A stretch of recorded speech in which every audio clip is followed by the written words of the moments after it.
I'm Andrew, and welcome back to Custom Cards, where we teach you to make your own Magic the Gathering cards. Today we're taking a look at colorless common design slots, based on an analysis of the last 21 official standard large Magic sets. Now when I say colorless, what do I mean? There are three major types of colorless cards. The first kind is artifacts, but not all artifacts. Some artifacts are colored, like the Eldraine equipment cycle. Furthermore, Kaladesh has 10 artifacts, 2 per color, that I counted as colored in my analysis, because you really want to be playing them in a deck of the appropriate color. The second type is lands. Every land in the game is colorless, except for, say it with me, Dryad Arbor. Dryad Arbor! But that doesn't mean they all count as colorless from a design perspective. The spell land cycles from Eldraine and Battle for Zendikar really belong in their respective colors, and I did include them in those videos. Furthermore, dual lands always come in cycles of 5 or 10, and generally have no impact on what the other colorless cards in the set will be, so I'm ignoring them for the purposes of this video. Basically, if you're making a gold set aside some common slots for relevant dual lands, otherwise forget about them. And lastly, there are colorless non-artifact spells, such as the Eldrazi. This type is very rare. In fact, these are the only such cards at common in the 21 sets we're looking at. Now, because of the way the card printing process works, as well as the need to balance the colored cards equally, every one of these sets comes with either 1,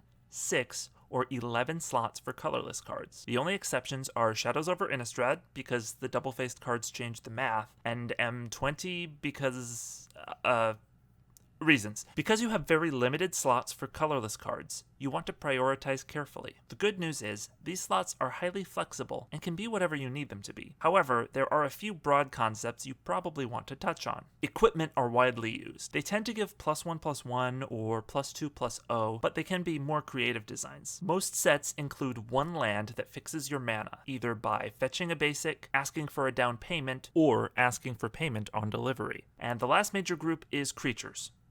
That's it. Just creatures.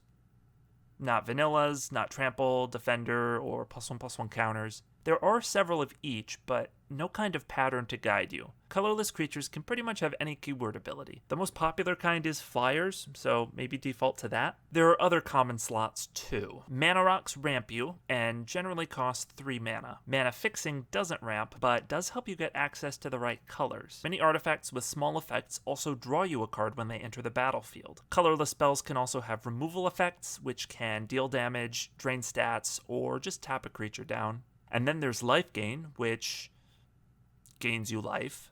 Colorless cards are interesting. There are a good number of effects they can have, but because they can go in any deck regardless of what colors it is, everything they do needs to be overcosted. When designing colorless commons, try to make cards that can help the widest possible variety of decks without being high picks in those decks. It's a weird balance to walk. That's all for today. Thank you so much for watching. If you liked this video, be sure to like and subscribe, and tell us in the comments about your favorite colorless commons. We'll be back next Thursday to design some colorless cards of our own.